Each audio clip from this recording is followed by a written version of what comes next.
Welcome to the Dawgs Table.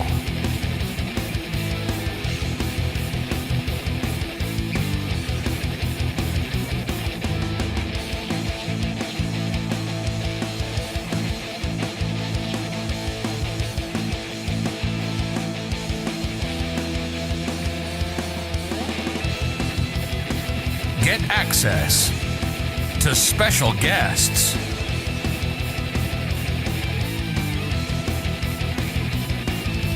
Anyone can join the Dawgs Table.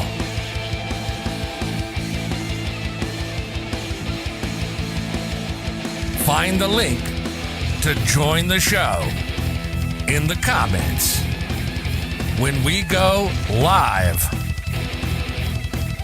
every Tuesday on YouTube, on Facebook,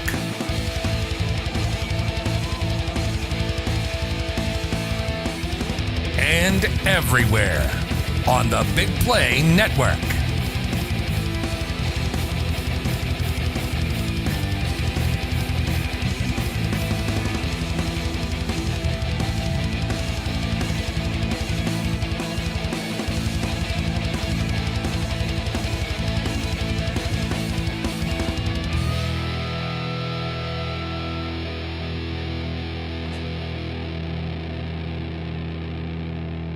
Here's your hosts.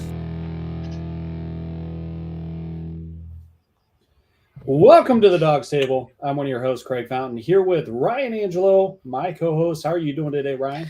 Happy Tuesday, buddy. I'm doing good. How are you? I'm doing outstanding. Football's back, kind of. It's so nice. We got to actually watch 60 minutes of Cleveland Browns football since our last show, and how refreshing is that to actually see the brown and orange on the television. Chris, thanks for joining the show. How's it going, buddy? Thanks for tuning in. If this is your first time tuning in, we are a Cleveland Browns roundtable discussion show. And what we do that's a little bit different from everybody else is we allow anybody to join the show. Unless we have a special guest, which tonight you're just stuck with me and Ryan. We put the link in the comments. If you're on YouTube, Facebook, you can click the link and you can join the show and talk Browns with us. So really, it's not just for me and Ryan to talk to you. We want you to be in the conversation. Now, if you're on YouTube and Facebook, you can post a comment just like Chris did, and we will interact with your comment. You can ask us questions, tell us we're idiots, whatever you want to do. Troll us, applaud us, make statements, whatever you want. And we are here. And we're here brought to you by Labatt Blue Light, AMJ Remax at Realty, the JC Group. So, thanks for tuning in. Also, special note, we've been doing our best to get our audio up. We had a technical difficulty last week with the episode and downloading the audio, so that one's not up yet. But keep an eye out. Not long after the show, usually the following day, you can catch the audio replay of the show. Make sure you subscribe to us on your podcast platforms of choice. All right, Ryan, I threw myself under the bus there. What? I did, because I didn't upload the podcast because of our technical difficulties. Yeah, that's all right. But We'll be okay. It'll be all right. We'll get it this week. All right, so our first game, our first preseason game, week 1. What were your takeaways from this game? Not much. It's tough. It's the first preseason game. Deshaun Watson's first snaps in over a year. Obviously the ones they struggled a little bit. We lost Nick Harris for the season, which was a huge blow for us. And then I think we also lost our backup, Dawson Deaton. Yeah, Deaton as well, right? There's some rookies that looked good. Jerome Ford looks really good. Again, take it with a grain of salt. You're playing against second and third stringers that probably aren't going to make the team, but he still looked good. You could see why they drafted him. A couple of the young defensive ends looked good. It was Isaiah Thomas, I believe is his name. Yep. And Winfrey looked decent. He had some good push on some plays. Emerson, obviously, with the big play. He had a pick 6 in the game. He wrestled it away, a very awesome play. Showed his strength and athleticism. But other than that, yeah, I mean, it was a pretty standard preseason game. You know, the Watson and the one struggled really bad, but they had a fumble on one drive, a couple drop passes. We'll get into that, but overall, it was a fairly it started slow and they picked it up, so I enjoyed it. Yeah, and Skylar, thanks for tuning in. We are doing outstanding. Appreciate you joining the show. That is a dawgstable.com contributor, Skylar, joining the show. We are going to post a link in the comments here shortly so you guys can join the show and talk football with us. The rookies absolutely showed out, and a couple things that really stuck out to me. Number one, it is so weird to see Deshaun Watson in a Cleveland uniform, right? Like, we've seen him in his training camp stuff. We've seen him shooting his promos, and, we've seen the marketing materials where he's in a Browns uniform. Actually watching him trot out onto the field and take a snap from center in a Cleveland Browns uniform was a little strange to me. Which you'll have that. And that's not something that used to be strange, right? We've had some continuity for a few years to where we know who's trotting out. We get used to seeing a certain number, a certain guy, a certain stature walking onto the field. Used to be, we might see 4 of those in one game. We have. Just like it's really strange to see some of these other guys. It's strange to see Baker in the Carolina uniform. It's strange to it was strange last year for me to see Matthew Stafford in a Rams uniform. Really strange. So that was kind of like one of my first kind of takeaways was, man, this is kind of weird. Right. One of the biggest shockers to me was we didn't start Jacoby Brissett. Now, I am completely aware when I say that it's not Kevin Stefanski's MO to play his presumed starter until week 3, right? This year to me is different. Brissett needs to see the field more than in just the dress rehearsal, if that ends up being the dress rehearsal. So, a couple things here. I am surprised we didn't play Watson more. I'm surprised Brissett didn't see the field more. I am not surprised that we rested the rest of the starters that we did. To me, Deshaun Watson should have played a half minimum, right? We have rust to shake off. Yeah. He has a minimum of 6 games he's going to be out. Barring some catastrophic injury, if he tweaks something, if he pulls a hammy, he sprains his ankle, he stubs his toe, stubs his finger, something like that, he has time to recover. There has to be some risk tolerance there, right? To where we allow him to shake the rust off. When he was in there, it wasn't pretty, but we can't overreact to that, right? We saw some drops. Kevin Stefanski admitted, and I'm sure Watson wasn't thrilled that he admitted, but the dude was nervous. You're a pro football player.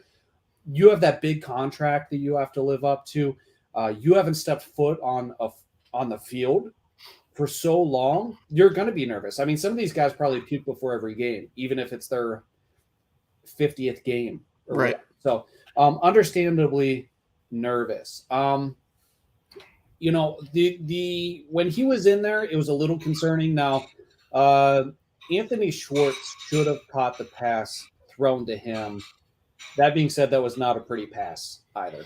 I mean, it was it was kind of in the right spot. It wasn't pretty. But we got to get the jitters out of the way. I think he needs more playing time. I am getting a no sound. Can anybody else confirm this? Facebook, Twitter. You may need to reset, Janet. If anybody could chime in the comments, certainly appreciate it. I know we're not muted over here. I do that sometimes. Yep. Do that sometimes. But let us know if you can hear us in the comments. We'd certainly appreciate that. Yes. All right. So, Chris, you must be able to hear me.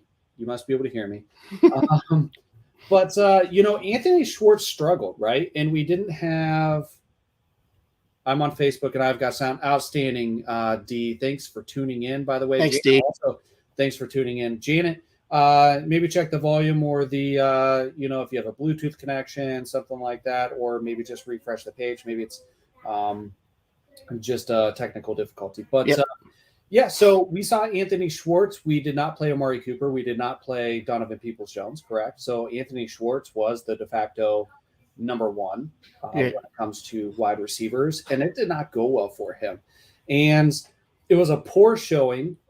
And then we're going to skip forward a little bit here. After the game, we were vocal about our displeasure as Browns fans about reports.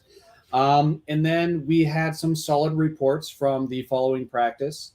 And then today the reports were not good again. No. Anthony Schwartz is very much in danger of losing his roster spot or being demoted to special teams only. Yes. Based on what's coming out of camp and based on how his preseason game went. We're not supposed to overreact, right? We're not going to overreact about Deshaun Watson, or some of those things, but this is troubling. It was bad. Here's the thing. You can't coach speed, right? You can see the physical traits that make him attractive as a wide receiver. You can't coach speed. He can get open.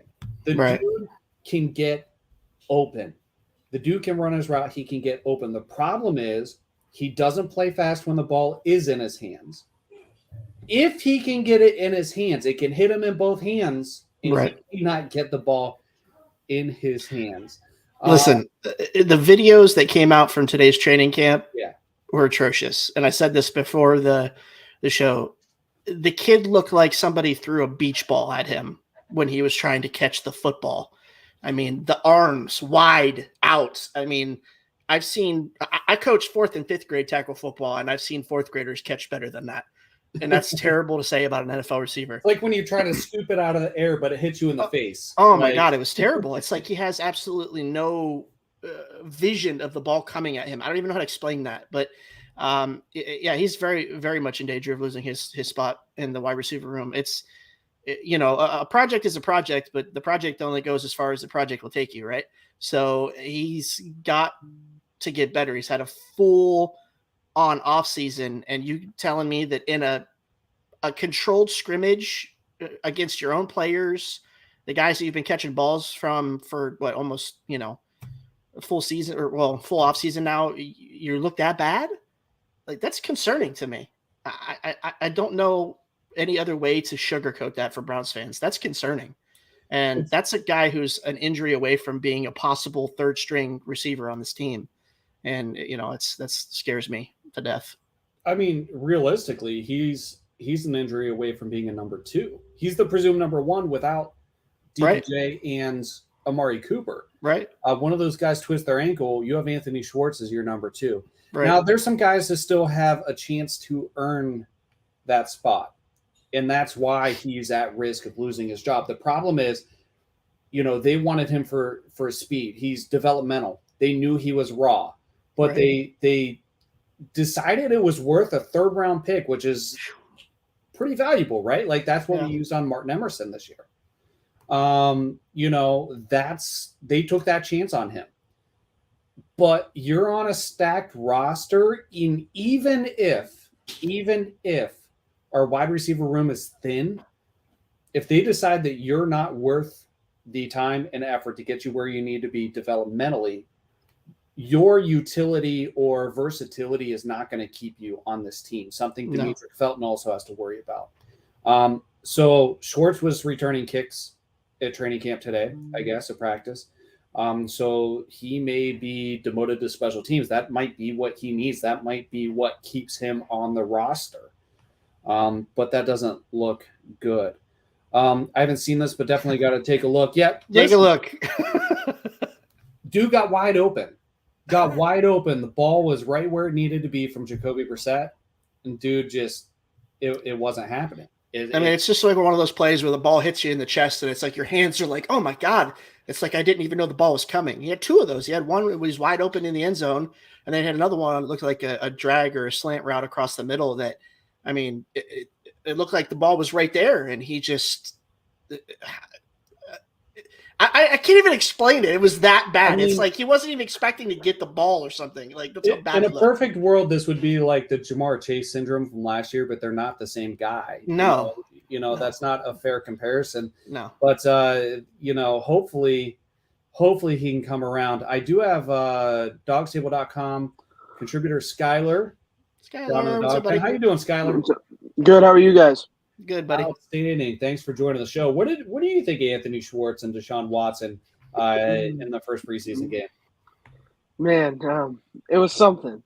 Personally, for just Deshaun, I was expecting a little bit more, but I mean, guy hasn't played in 19 months, and he was kind of just thrown out there. Right. And the first pass, it was uncatchable. I mean, if Schwartz did run the wrong route, who knows? The ball was pretty high up. I mean, it was a bad ball, but then the 2 drops by Schwartz made it look a little worse on his stat line. But you can't ask for much, especially when you go out in your second drive and Dearness fumbles on the first play or second play. I don't remember. Yeah, it was a rough one. So, Ryan, real quick, I'm going to go ahead and see if I can find this video. It's kind of frowned on to do this on a live, but I'm gonna. I want to see it so bad. D knows what's up. Show D's comment. Let me show D's comment down here. It looked like this dude was trying to catch the ball using only his elbows. D, I love it.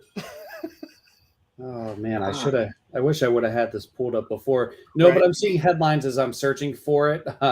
There's no excuse for it. Cleveland.com. There's just It was funny because you saw at one point there was one report that came out and they're like, oh, Schwartz catches a touchdown pass. It was a great catch. And then immediately after that, there's 3 reports that come out of terrible videos of him just looking horrible. And then, there's also reports, where Deshaun Watson is telling Anthony Schwartz that he trusts in him. I don't know. This is I'm sorry. The problem is he wasn't a proficient wide receiver coming out of college. He was a speedster that was good at the deep route, right? And that's essentially what he did in college and what they utilized him as. And the Browns saw that and they're like, oh man, this is juicy. If we could really develop this guy into a receiver. But the problem is he's not good at running routes and he can't catch the ball if it's not lobbed up in the air for him to go out and get. So, I mean, it's a bad situation. It's like, at one point do you cut the umbilical cord and say, okay, enough's enough. We've tried this with you. It's obviously not going anywhere yet. Maybe next year, but we got to get somebody in here that we can count on. All right. So I'm going to try to essentially hack my way into skating around any copyright or trademark infringements, but we'll see what happens. Give me a second here because I do have one of them.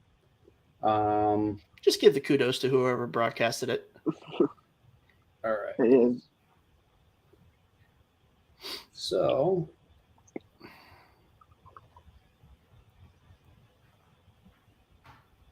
Oh yeah. All right. So let's see if I can get this pulled up here. You're gonna blow it up, yeah. Yeah. Chris, this is just for you. As posted by Cleveland.com. Yes, as posted by Cleveland.com. All right. Can you enlarge it? There it is.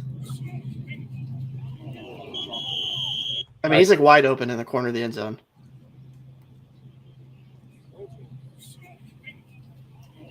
Yeah, so he's falling over trying to catch it. The ball was right where it needed to be. It's just bad. You can hear the groans of everybody who saw it happen in the background. They're like, "Oh, that was terrible." All right, so hopefully that one that kind of worked so that everybody could see it. I'll see if the other one's right here while we're at it.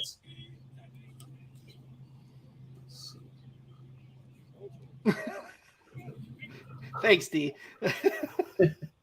I look like a kid on Christmas morning right now. Listen, it's because I've been saying all year that we need more receivers. We need more receivers. We need more than just Amari Cooper, and nobody listens to me.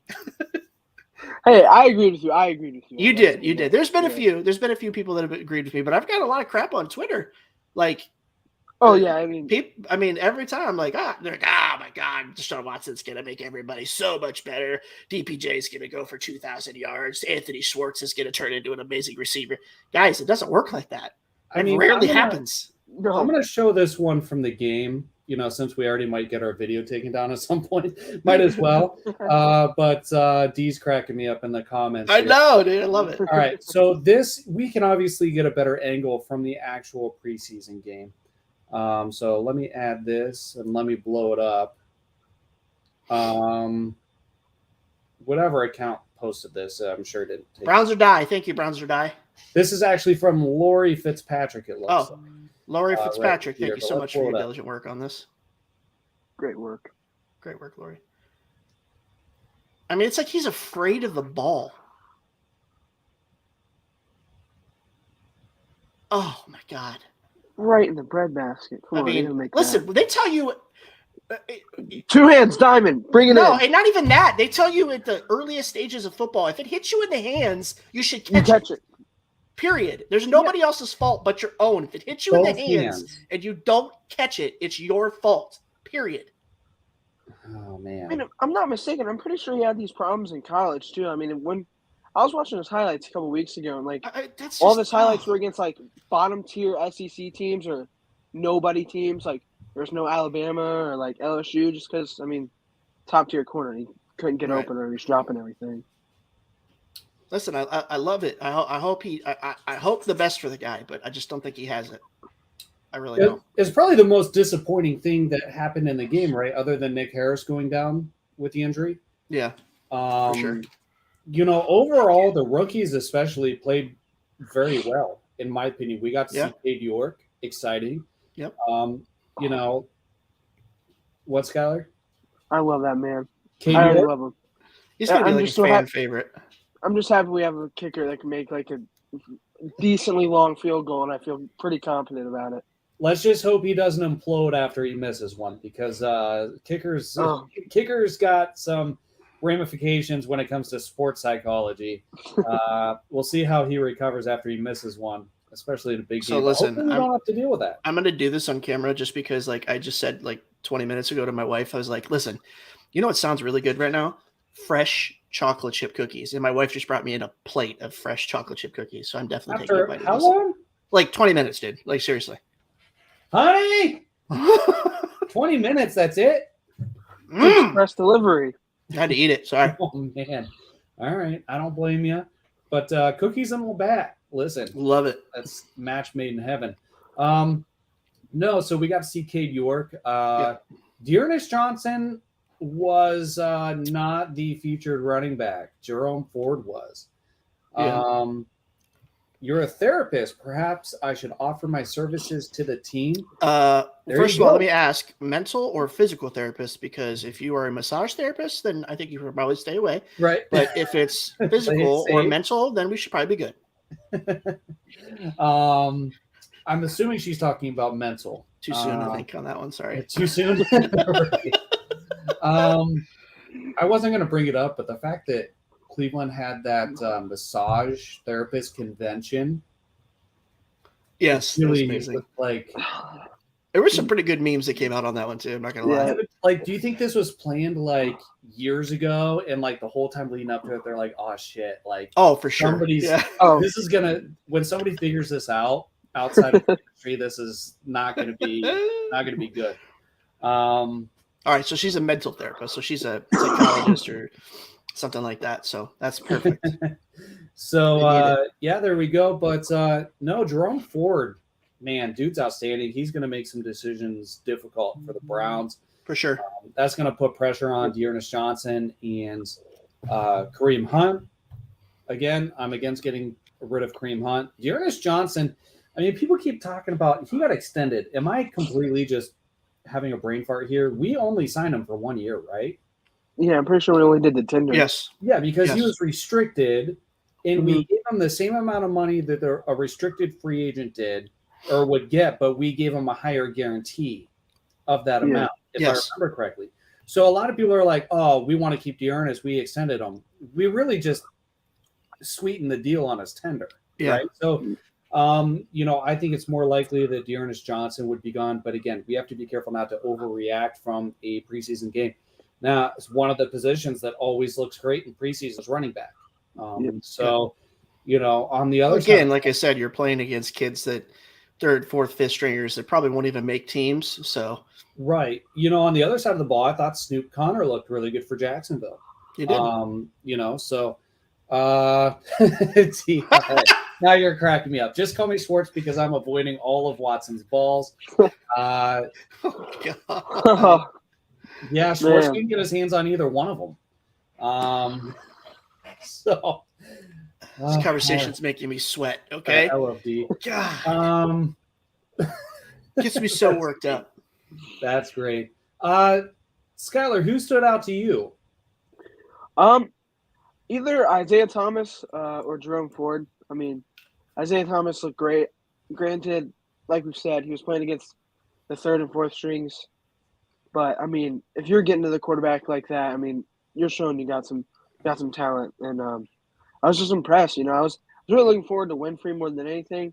He didn't play bad, but he didn't play great. And Isaiah Thomas kind of shocked me. And then Jerome Ford, I mean, like you guys said, he was playing against those third and fourth stringers, but he had that burst, and you can't say that. You just can't take the burst away because of the third and fourth stringers. Right.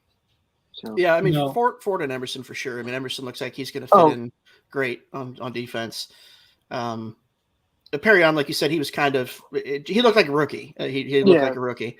One guy who did show a little bit of flash. Granted, it was only like one or two plays, but Jordan Elliott had a couple good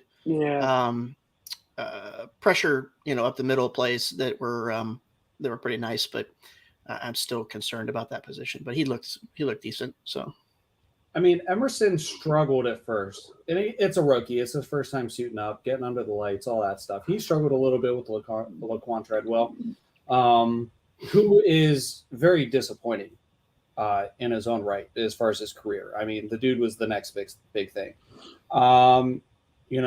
And a lot of people, I saw a ton of Browns fans going like, "What? Like that guy's still playing?"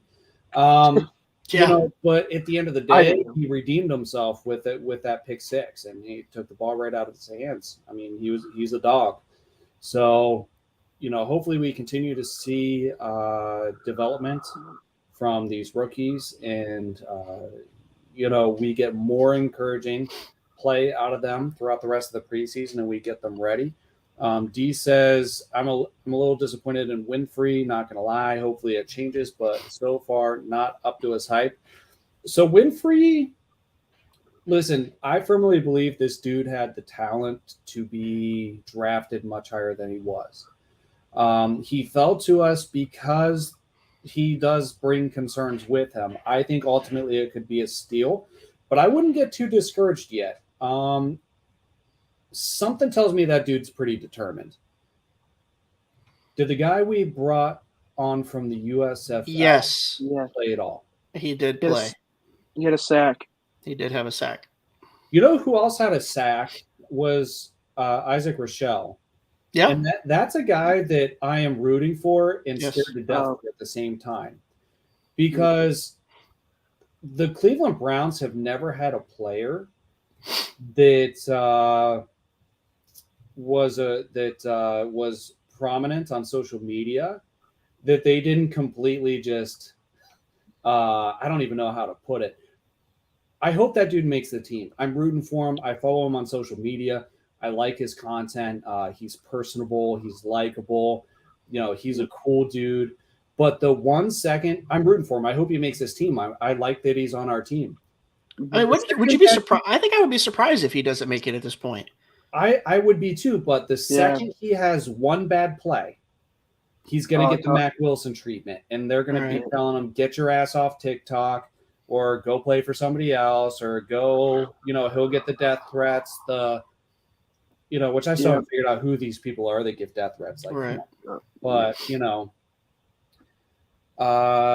definitely the mindset with Winfrey is 100. Absolutely. Like that guy, he's going to be determined. And, the Browns, they cut Sheldon Day today. Yeah. And I was shocked. I was also surprised.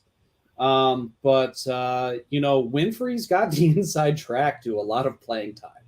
So he's really got to take advantage of it, capitalize on it, and show that he can live up to his potential, because he wasn't drafted at where his potential warrants. He was drafted because of concerns. He has the potential to be a difference maker. Yep, in my mind, for sure. Me and Ryan are still counting the timers ticking for Sue. Like, where's Sue at?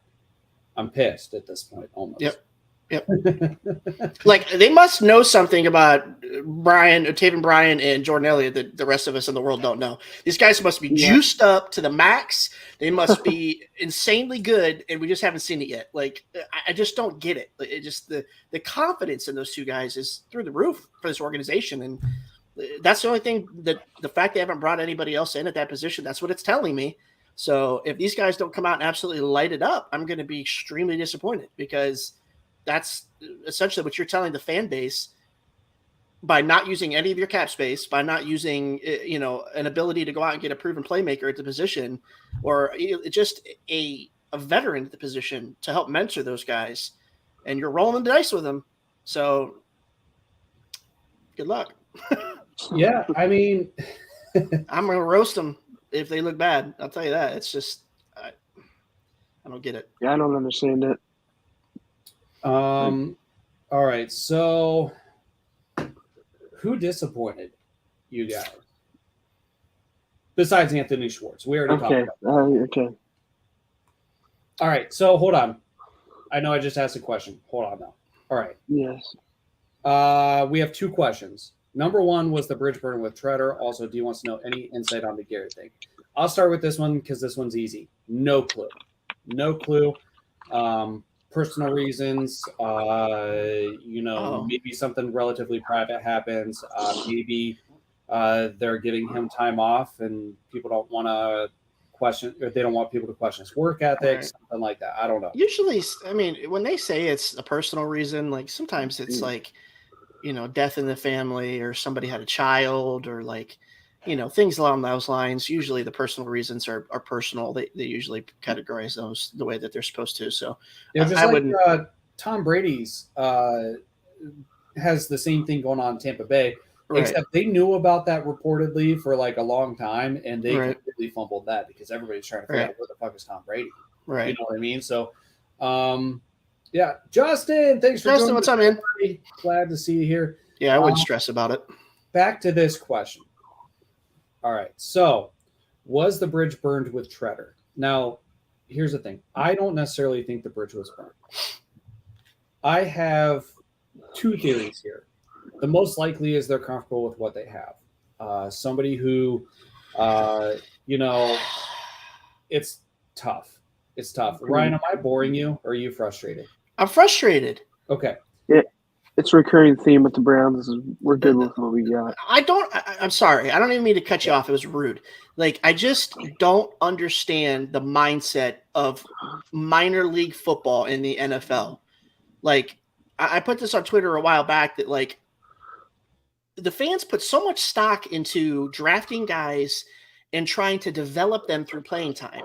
That's not what the draft is for. The draft is you either come in and play and are able to play, or you sit behind someone that plays until you're able to play. Yeah, they're scratch-off tickets. It's either a winner or it's not. This isn't a farm system. The college football is the farm system. When they're drafted, they're expected to contribute, and if they don't, then you sit behind someone until you can contribute. It's not Major League Baseball. They're not coming in and molding this guy for 6 years and hoping that he's going to make a difference on the team, when it gets into his prime age. No, these guys are in their prime when they come in the league.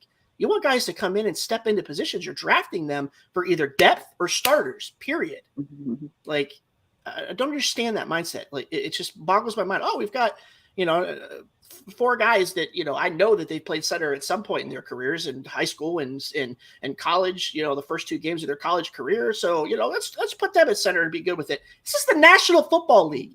You're trying to win a Super Bowl every year. You cannot go into a season with the quarterback of your offensive line being an unknown. You just can't do it. It doesn't make sense to me. I can understand to a point turning it over to Nick Harris. Well, Nick Harris is gone now.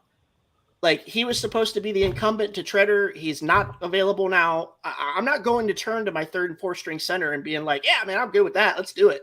No, you go out and get Treader back. Period. Sorry. So my follow-up scenario. I love you. I'm sorry, Craig. That's okay. I love you too. So my follow-up scenario, and I'm surprised one that hasn't really been harped on more. And I don't want to start anything as far as like conspiracy theories, but there's a legitimate chance that there could be some truth to this. Now, I'm going to preface this by saying I don't believe that the owners group is some good old boys club that blackballs people. For the most part, not saying it's never happened, but I don't believe that they're conspiring. Okay. Collectively, I don't think there's collusion. Colin Kaepernick, for example, I think the reason he hasn't been signed isn't because somebody doesn't want to give him a chance. I think that the team that signs him is going to get applauded for signing him. The team that cuts him after signing him is going to get drugged through the mud 5 times harder than they got applauded. Okay. That's just my opinion. There is this thought that owners are very against the Cleveland Browns and the Deshaun Watson situation. Number one, because the Browns reset the quarterback market like big time, fully guaranteed $230 million contract, whatever. And number two, Treader is tight with the NFLPA, right? He's involved with the NFLPA and he's part of that system. And there's an ongoing thing between the Browns with the NFLPA and the NFL. So there is a chance that Treader, even if he got the call and he answered, he doesn't want to sign until this thing is resolved. It's possible. There's always a chance. I mean, sure. The first thing some people would say is if he signs with the Browns is, oh, he's going to go to bat for Deshaun because he's on Deshaun's team. And you're going to have that even if he were to sign with the Browns after this is resolved. Right. The other thing is why hasn't Treader been signed anywhere else? The dude's not like washed. He's older. Not at all. He's a good center. The Browns just said, you're making a lot of money. They cut him before a lot of this shook out. Like we did not have this much cap space when we cut him as we do right now. So somebody get my dude Skylar a Kleenex. What am I missing? I didn't see Skylar. Bro, close, not Rob. Dude, Get a Kleenex, bro. damn it. No, I'm sorry, man. My allergies are going nuts. Get this man a Kleenex, he said. Dude, it's bad. My allergies are going nuts. I saw that comment. And I was like, what am I missing? I noticed it, Skylar. You keep rubbing your nose on your shirt, man. Yeah, I know. My nose is just going nuts. It's like That's okay. It's okay, buddy. Crazy, man. I've been there. I feel it. But no, the Buccaneers need a center, like Chris said. Why isn't he signed somewhere else? Yeah. Stays healthy, doesn't miss NFLPA. He's reliable. He's going to run your offense just fine. He already knows the offense. Like, no brainer. I've been too focused on Ryan's chocolate chip cookies. That's what I'm saying. I'm eating cookies. Skylar's wiping his nose on his shirt. This show's been fire today, baby. You're just like, I wish I had some chocolate chip cookies. And 20 minutes later, they fall onto your desk and they're fresh. And dude, it's not even like she made me one. Look at this. Wow. So I just have to wish and pray. You have pray. one of those magic laundry baskets where you just put your stuff in and then it. No, I'm kidding. The magic coffee table, like you can put as much. It always gets cleared. Yeah, I guess. I don't know. Yeah, I don't know. There is certainly when it comes to conspiracy theories around this and the Deshaun Watson stuff, that's certainly a consideration for me. Yeah, that makes sense. I mean, it's logical to think that for sure.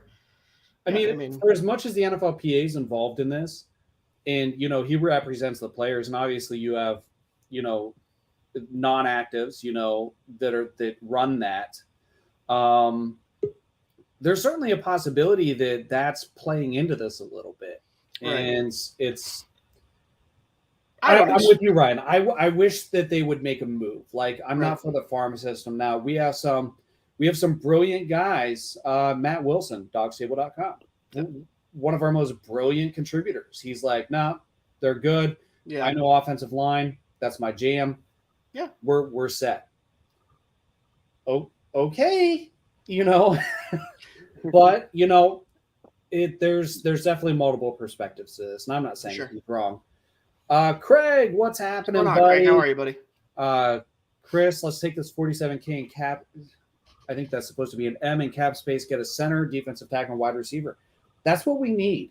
Wide receiver, I think we're going to address when rosters start getting trimmed down, because there is a couple of wide receivers that fit Andrew Berry's MO. The biggest target that I think we're going to be talking about soon is a guy that's getting boxed out in Philadelphia, who's a former high draft pick with a high ceiling that is disappointed and hasn't had the best quarterback play, and that's Jalen Rager. Young guy. I think the dude's 24 years old. Couple years in the league, disappointed. High draft pick, high ceiling. To me, if Philadelphia cuts him because they have Devonta Smith, they have A.J. Brown now, they have other guys that they're probably ready to use. And he, it's probably going to be one of those things where he ends up getting cut and we have a shot at him. That's a guy that I see Andrew Berry taking a shot at. Via trade, Laviska Shenault. He is not going to be available as a free agent. I do not see them cutting him. There would be enough demand for them to get some value in return for him in the event of a trade. That is another crowded wide receiver room, and he could be a potential target for the Cleveland Browns. Yeah. He torched us last year, didn't he? Like, just absolutely just – I'm pretty sure Shenault, I can't remember. Kicked our ass last year. Testing my memory. I know. I'm almost positive he did in that preseason game. The problem is a lot of Browns fans are going to argue that, we don't have, draft picks. We don't have, cap space has to be rolled over. Listen, cap space is a myth. And second of all, we have 8 picks. We have 8 picks still this year. Even with the Deshaun Watson trade, we're still going to have 8 draft picks. You can still use one of those late round picks to snag a guy that's underperforming, that's still young, and bring him into your wide receiver room and hope that he's going to pop, We also forget how valuable draft picks are for teams. Like, Kareem Hunt would demand a 4th probably at best. And he's potentially a top 10 running back in the NFL given the right situation. I bet you they could get Laviska for a 5th. I bet you they could get him for a 6th or a 7th. It depends on if any other teams are competing. I mean, what's a 5th round pick? That's a shot in the dark. Right. If you're going to cut somebody and, a 4th is too high, a 5th, I mean, I could get on board with that. I'd be fine with it. But that's on the high end still. But you would rather get something than nothing. Right.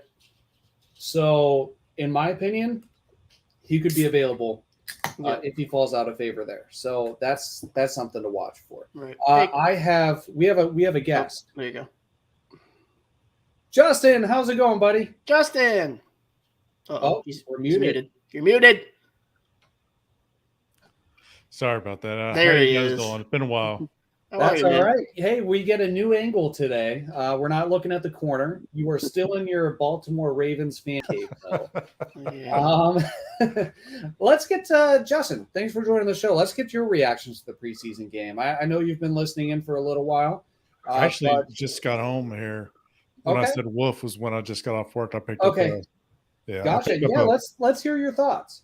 I mean, he's been hadn't played since a year and a half. So he's going to have some rust on him. He definitely showed that. Yeah. Yeah.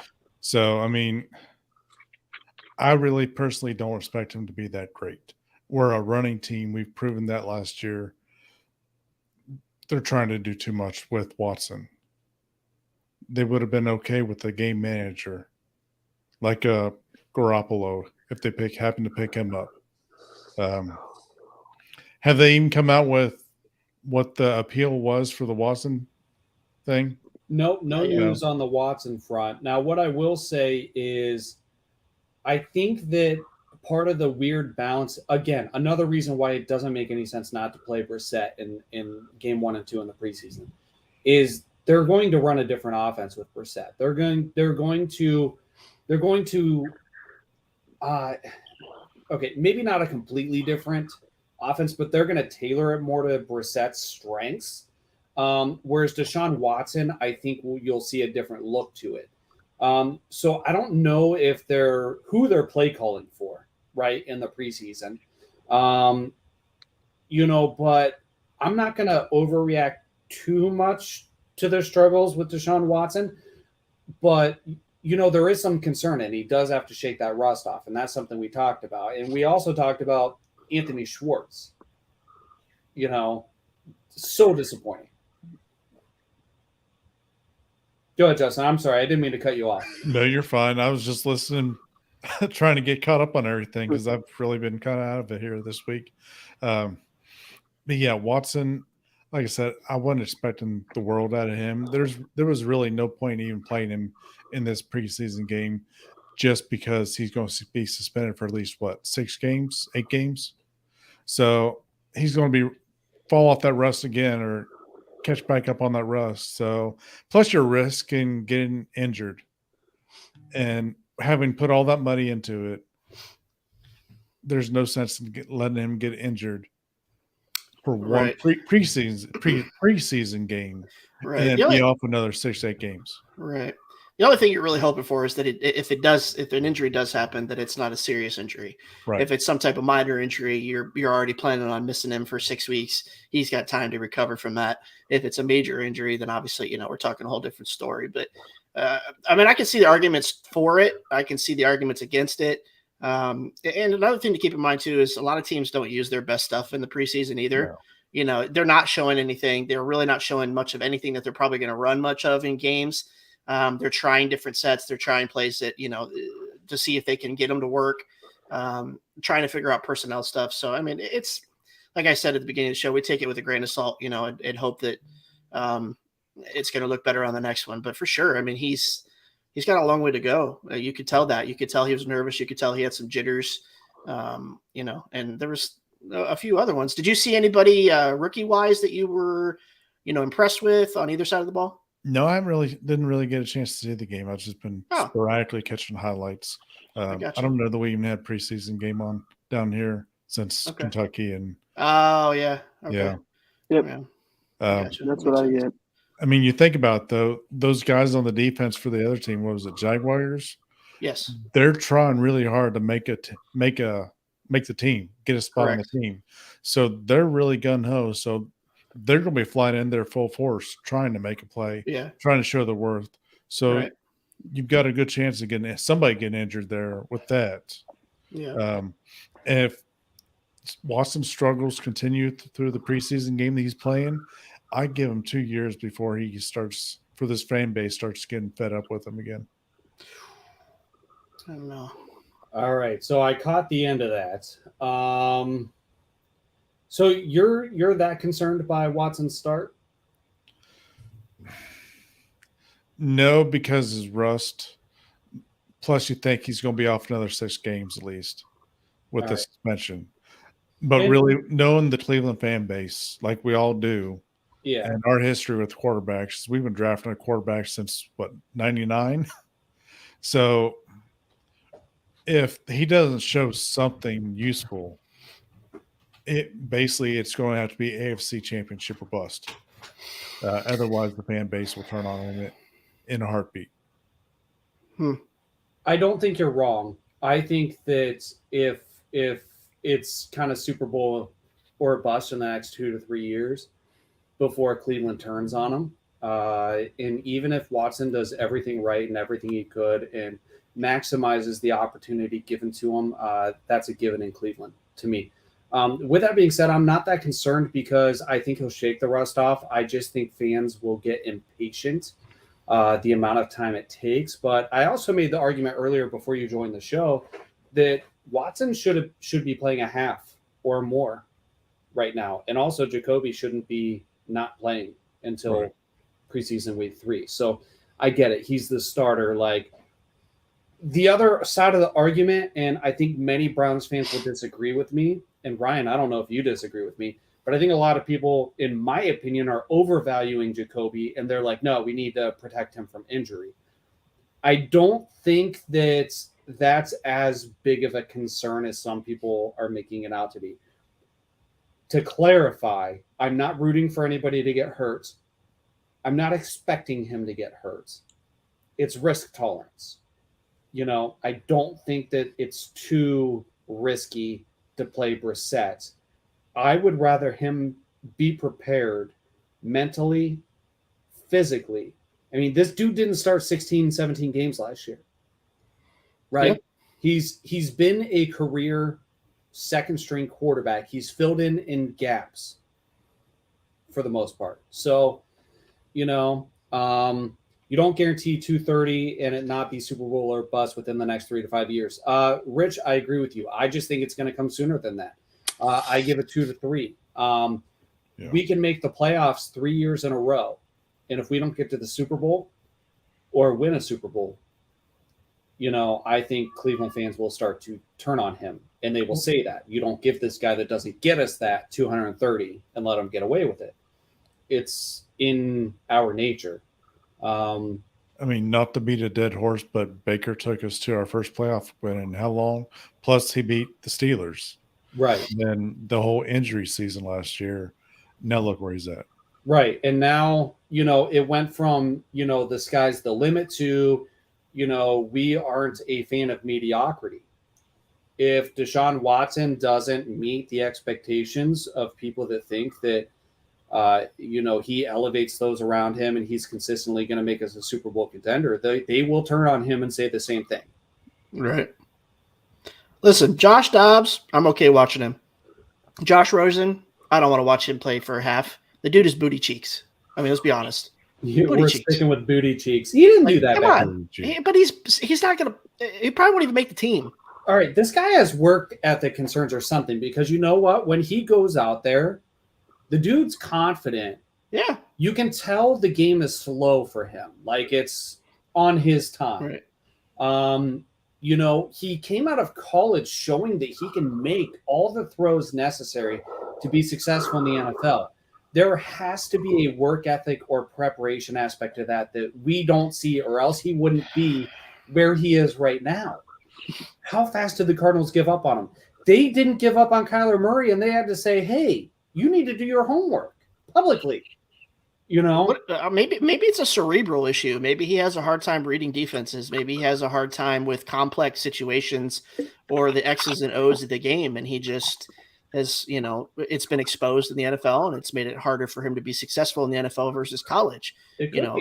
College, they are a lot more willing to work with you with those things and work around your flaws versus the NFL, where, like I said, you're expected to play, right? You're either going to play and be successful, or you're going to sit behind somebody who else is going to do it. So they just don't have that tolerance. It could be his presence in the locker room too. Could be. Very possible. Yeah. But, the thing with me is, again, we're talking about ceiling. Josh Dobbs played well, I thought, in the preseason. Yeah. I mean, he did his job. He impressed me. But we also know where his ceiling is. I'm a little bit intrigued by Josh Rosen if he has another solid game or two, if he's on the roster long enough to do that, because we don't know what his ceiling is. I am not a Rosen fanboy. I did not want to draft Rosen. I always feel the need to give disclaimers when I say something like that, because I'm going to have – it's because I'm giving you dirty look. I'm just going to have 10 fucking trolls retweeting me like this dude's an idiot. No. Norman, what's up, buddy? What's up, Norman? How are you, man? Hope all's well. Good evening to you. Norman. Thanks for joining the show. I don't know. It just seems like the NFL has become more and more intolerant of poor play and lack of development, right? Like over the last few years, you've started to see this trend of guys getting less and less time to show what they have after being drafted. And it's teams are moving on from people so fast And I think it's just everybody is on that train now that if you're not producing, I'm done with you. I'm here to win games. And if you're not going to do that for me, then I'm going to Wally pip you with somebody who can, come in next year. And if he plays better than you and he's he's my starter. It's just, it seems like the tolerance for bad play and development has significantly left the league. Like they don't get as much rope as they used to. I don't get hardly any rope. Yeah. I mean, I think the issue is that the owners don't have the patience with the coaches or the front offices anymore, right? True. Like, sometimes you have to hit that reset button and move on from a guy for job security. Like, for example, I was talking about this with French on my other show. He was asking me about Mason Rudolph, Kenny Pickett, and Trubisky. All right. Trubisky is, to me, the logical number one, with Pickett being number two. Mason Rudolph, I think they've seen enough of him that they were, like, oh, we stand with Mason, and that's coach speak. In a perfect world, they would roll out Mitch and sit Pickett behind, because players are historically better off if they sit for not even just a year, but multiple years. Look at Aaron Rodgers. It took him, 4 years to see the field? I think it was the same with Alex Smith. I think Alex Smith sat back then, right? Very rarely in the past did somebody just come in and light the world on fire. But now you're in a situation that's, just look at Baker. What if Baker sucked this year and Kevin Stefanski was pounding the table in meetings this year saying, I stand with Baker. We don't need to move on. He could lose his job. Yep, for sure. Tomlin has his tenure there, right? Like, you're going to throw away 20 years because Mitch, right. He's got more of a rope as a coach than some other coaches, but I think most coaches don't have that. Right. Oh, for sure. Yeah. And that's why we're in a hurry to play players. So I think that there are situations where it'd be better for a player to sit, but I think coaches in the back of their mind, they're like, I got to win now. Right. But that age of football is just gone. That's why I said it's the mindset of the farm league. It's not here anymore. That's not what the NFL is anymore.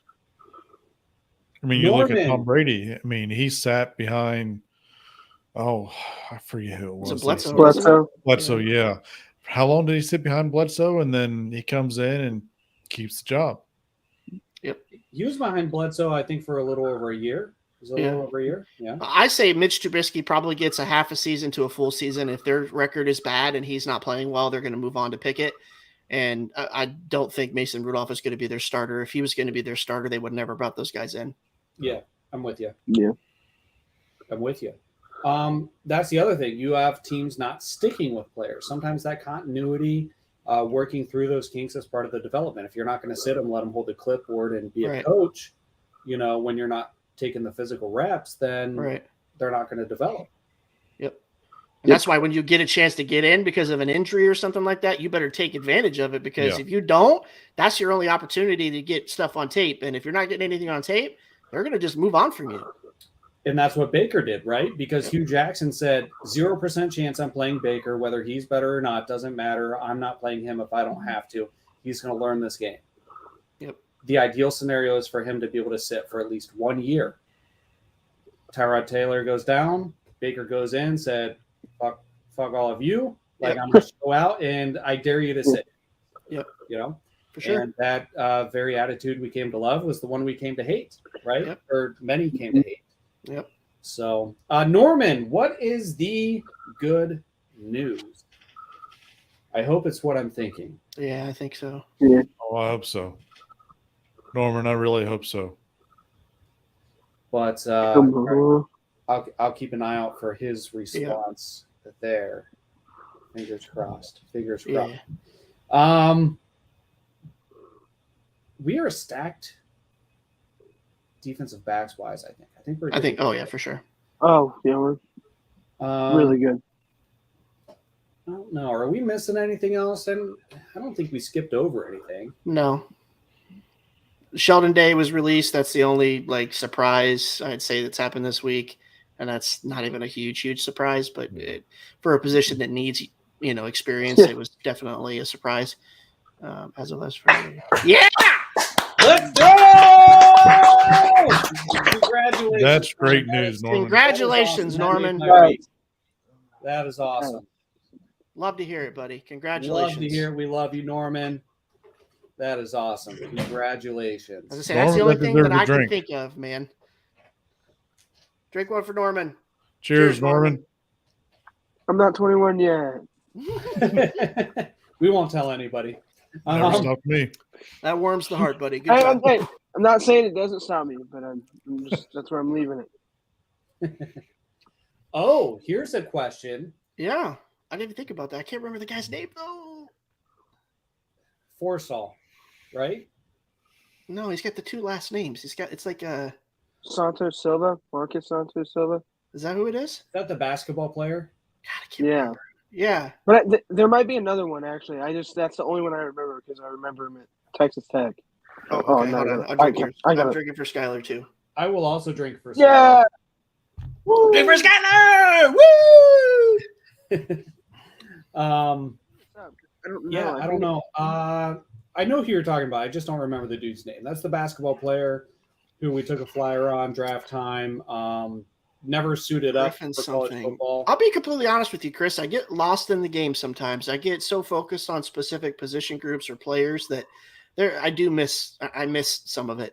So I'm not the best analyst when it comes to young guys. I will say that, but it's when the starters are in and I'm watching a game in person, I usually see everything. But when I'm on TV, for whatever reason, I tend to focus too much on guys that I'm really like, oh, I want to see how this guy does. I'm too ADD to see everything. Like if I have to go back and watch multiple times just to pick up on some of that stuff.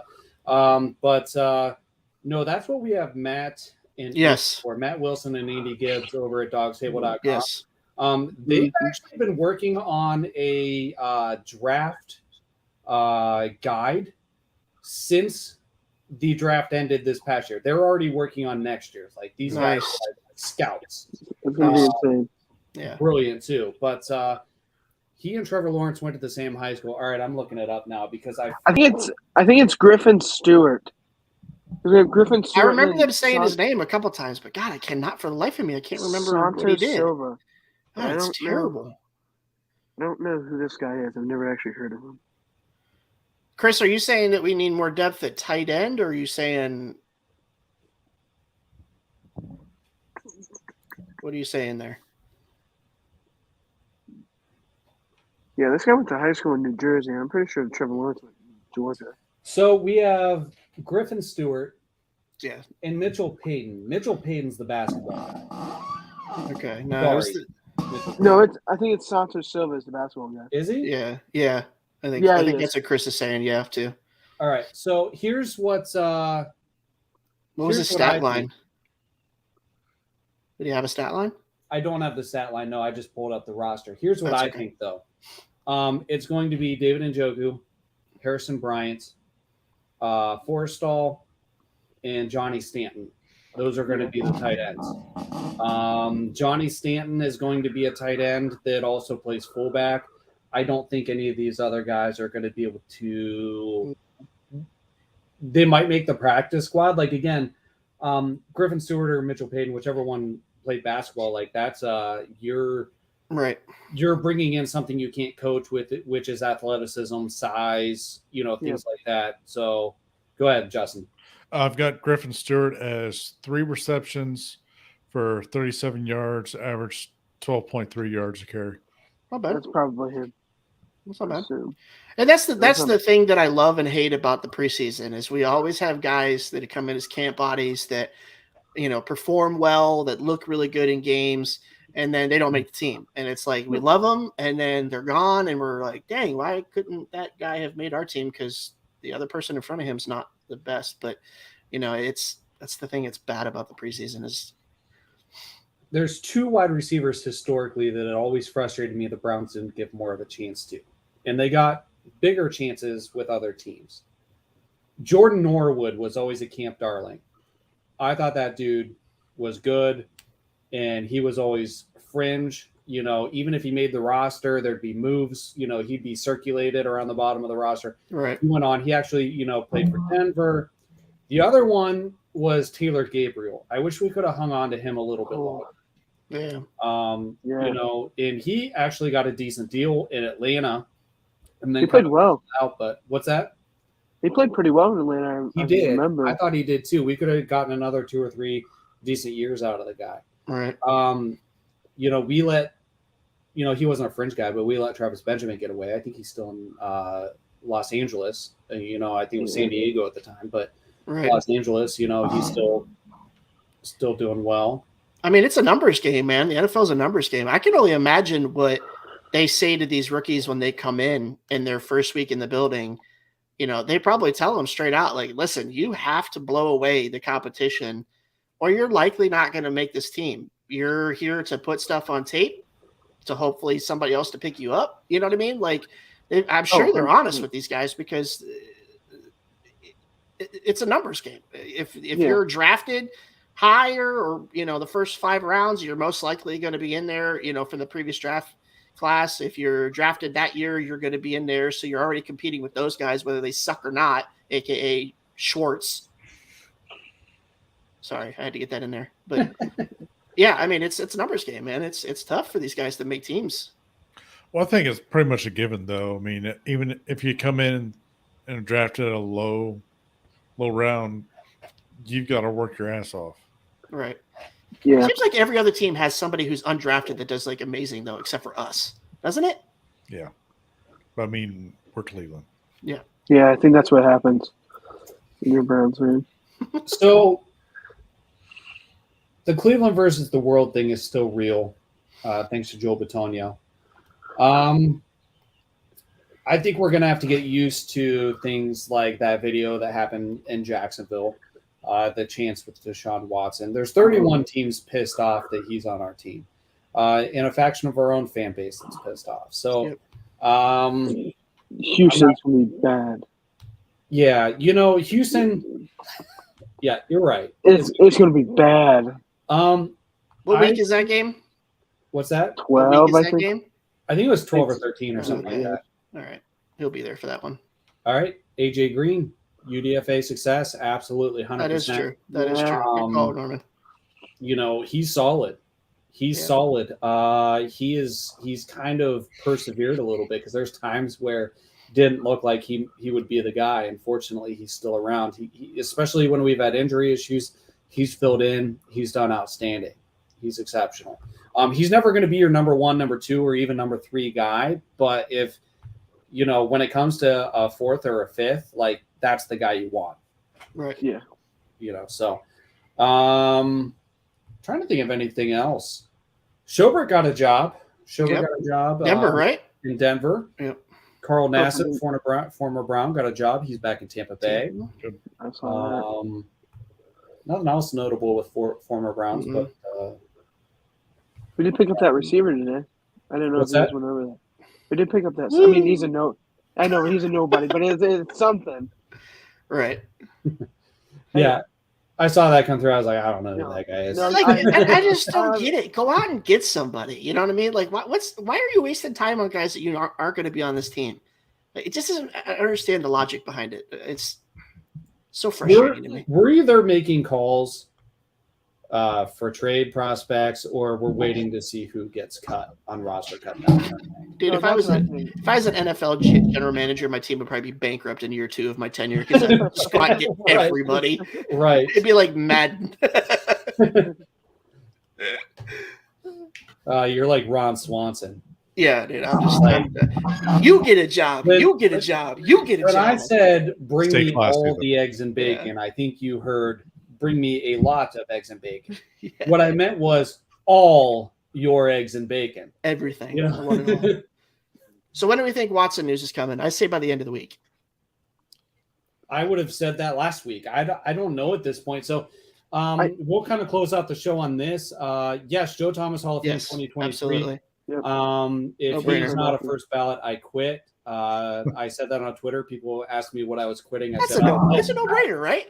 Huh? Yeah, I mean, that's a no-brainer. Absolute no-brainer. You would how think? is he not? How does he not? Like, I don't know. I'm with you. I'm with you. I don't get it.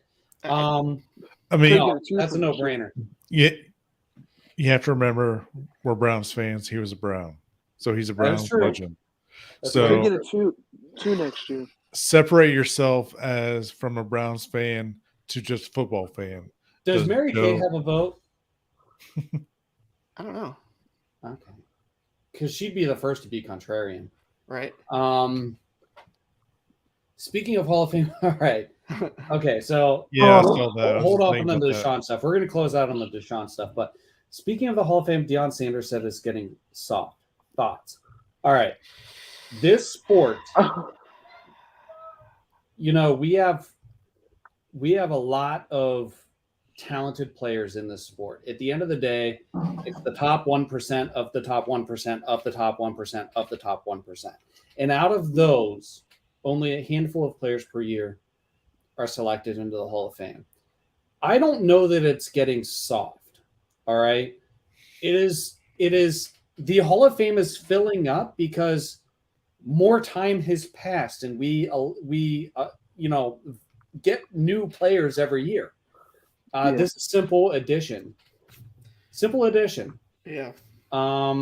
Of course. So he wants, all right, for those of you that are watching that don't understand like what we're saying, Deshaun Watson thinks there needs to be a level of the Hall of Fame that's above the rest. Deion Sanders, you mean? Sanders. Okay. Who did I say? Deshaun. Deion Sanders. Cut that out. Don't let that get out on Twitter. Okay, we'll do it live. That's the problem. We're live. Can't cut it out. But Deion Sanders is saying, like, listen, like, these guys are getting in the Hall of Fame, and I feel like I'm still a tier above them. So there needs to be another tier of, like, the Hall of Famers, like better Hall of Famers than the other ones. I think a more exclusive club. I partially agree with that. I partially agree with that. Yes, the Hall of Fame's getting soft, but if you look at football today versus football when Sanders played, it's a softer league. I mean, you can't do half the stuff that you could get away with when Sanders is playing. You breathe on a quarterback, you get a flag thrown. So it's completely different league, though, too. It is. So, like the Kanye tier, yes. Jesus and Kanye. That's all that's in that tier. Oh God, I want to comment on this so much. D, are you on Twitter? Do you follow me on Twitter? Do I follow you? What is your Twitter name? D West. Or did you just see a tweet somewhere? Did you see the tweet? Andrew Berry not giving them a decision because they feel so bad about the shitty gifts they gave to season ticket holders. Ryan, you are a season ticket holder. What did you think about the gifts? You loved them, didn't you? You were stunned. You were blown away. Listen to me. Holy crap, Batman. Like, listen, you guys make so much damn money as an organization. Number one, you sent floppy hats out that I've seen better hats at truck stops in the middle of nowhere in the United States. Number two, you sent $5 plastic license plates. Like, come on, man. I can get a $20 license plate made out of like solid metal online on Amazon. You know what I'm saying? You sent me a $5 plastic license plate holder. They spent all their money on Watson, though. They can't afford anything being else. A season ticket holder. They have the worst gifts for season ticket holders. Like, they're legitimately telling us, like, we could care less about you guys. This is just something that we have to do. Like, it's disgusting. Do better, Browns. Do better. This should be a season ticket gift. Like, it's ridiculous, man. Like, the hat is so disgustingly cheap that I probably could have went out in my garage and manufactured something that looks nicer on my own with only 20 minutes of time. And I think if you look at the license plate holder the wrong way, it's probably going to break. Like, come on, guys. Oh, and not even that. I didn't even get a hat. All I got was the damn license plate. It's the thought that counts, Ryan. That's all I got to say about that. They suck. They suck every year. Do better, Browns. You should feel privileged that you are able to get a season ticket and they give you a gift. Absolutely. To say thank you. My $5,500 that I spent on season tickets got me what, $20 in return, if that. Thanks, guys. You have the privilege to go to the stadium and watch them play. Yeah, it's the Golly, thought man. that counts. Middle of winter, Ohio, December. Like, it's just too much, man. Like, I don't understand who runs that department. That guy or girl needs to be fired. Fired. You are the weakest link. I just voted you off the island. Get out of the building. Do something else with your life because it's terrible. Oh, wow. Now, we'll say we don't know behind the scenes. We don't know what they were dealing with financially, what money they were given. I'm sure it was tough. They're super pinching those pennies. What was their budget that they had? Well, I mean, hell, they gave half their budget to Deshaun. Oh, God, dude. Seriously? Oh, don't give me that crap. They got $46 million in cap space. Cap space is a myth. They got money out the wazoo. You could have sent me a $20 license plate. I'd have been a little bit happier. Not a $5 plastic one. I mean, it's plastic. All right, D. I tried Simply D216 and I tried just D16. In case you were saying Simply, that's my handle. If you could DM me, I will follow you back. I cannot find you because I'm not smart. Ryan follows me. I follow Craig, but he doesn't follow me back. Oh, see? Yikes. I was looking for somebody that follows me too. I did not see that. Maybe she unfollowed me when she realized that. Ryan is on one tonight. Feed this man more cookies. I want to see this weekly. Just wait till he gets into the special cookies. Are those special cookies? No, they're not. Looked like the McDonald's Big Mac hat back in the day. All right, Ryan. For season ticket holders, you get multiple season tickets, right? Do you get multiple gifts or just one for your set? No, just one for your set. Okay. And they don't care if you got 6 so guys. You don't want them? You don't care if they, you've got $10,000 in season tickets. You get one $5 license plate holder. And I'm floppy not hat. a season ticket holder. I will take it if you don't want it. I'll give it to you. It's in my trash can out back. Well, go get it out. What about the hat? You didn't get It's one. terrible. It's really bad. Like, I don't even get it. Like I said, I didn't even get the full gift this year. Like, some people got it in a nice box. I got a floppy envelope with a freaking license plate holder in it. Like, hey, thanks for being a season ticket holder. Like, they didn't even send me a box. They just sent me the envelope. I bought 2 tickets from you guys. They're club seats. $5,500 on tickets. Like, come on, man. Craig, are you putting underscores in D's Twitter name? What's that? Are you putting underscores in D's Twitter handle? I am now. Because I am determined now. Oh, she does follow me. Now I follow back. Oh. It's about time. There we go. All right. D got me all riled up, man. Pissed off about my season ticket thing now. Damn it. Ryan's car is too nice to put that license plate on. It's the right color. But, like, listen, I don't want to say Ryan's privileged, but he might have gotten a fine when I drove my car through his HOA. Oh, my he probably God. got an angry worded letter. They're probably like, why are you letting this guy, like, you can't let this guy park in your driveway, not even for a second. Come on. Stop it. What are you driving, Ryan? A Tesla? No, I have a Mustang. Yeah. He's got an orange Mustang. That's a 5.0, right? Yeah, it's got. Nice. I don't know. Had my son Googling them to see how much he could buy one used for after he saw it. I got a lot of stuff done to my Mustang. It's my baby. Yes. I'm just giving Ryan a hard time. Welcome to the dark side. We'll see what happens. Deshaun Watson. Let's close it out, baby. Let's go. Yes, let's close it out. I'm looking. Oh, One D, second, send me Ryan. pictures. DM me your GT500. That's somebody who's rolling in the dough. You can afford a GT500. You're rolling in the dough, D. I need to get on your level. What happened? So Where'd Craig go? Skyler, well, there he is. Sorry, someone came into my room and wanted to talk to me. My bad. Craig, He looked like he was looking for something. where'd he go? Craig, I don't know how to close out the show. I need you, buddy. What do I do with my hands? I don't know. Let's have a happy ending. All right. Sorry. Duty called. What happened? Too soon. Too soon. You just left. You didn't even say anything to me. So let's close this out on Deshaun Watson. The only reason I think that we don't know something yet, and Ryan, you and I talked about this before the show, and you were telling me, you're like, listen, the only scenario here that makes sense is they're working on a settlement because this was supposed to be an expedited process. And we should know something by now, but we don't. 100%. If the NFL was going to do something and the decision maker is an agent of the NFL, you would think that we would already know what's going on. Yes. So I would say hopefully this week. You were saying hopefully this week. I don't know when it's going to come, but it tells me they're working on some sort of settlement. But yeah, it has to be. I mean, I don't think Harvey works essentially for the NFL. He's going to do whatever the NFL tells him to do. It's got to be. I mean, the apology came out. Oh, there it is. Yeah, Chris got it. The apology came out. That's 100%. An apology in air quotes. Yeah, oh, for sure. The apology came out. It's 100% part of his settlement. He had to do that as part of his settlement. Well, he didn't admit to any wrong.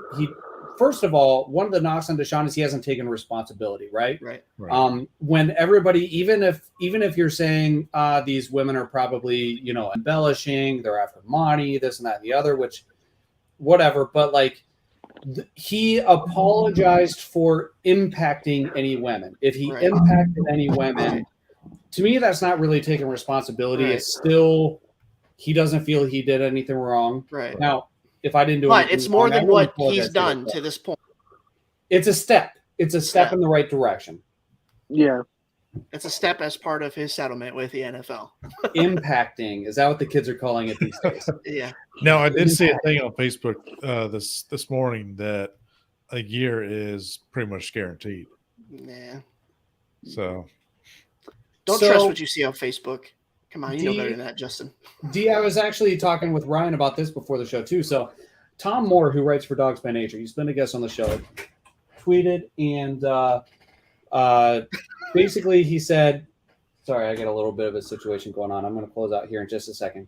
He said, what if Deshaun Watson has settlement offers on the table where it's like 6 years, $10 million, or 6 years, 6 weeks, $10 million, 8 weeks, $7 million, 10 weeks, $5 million. Would you be upset if he took more games to avoid paying a lower, or in order to pay a lower fine?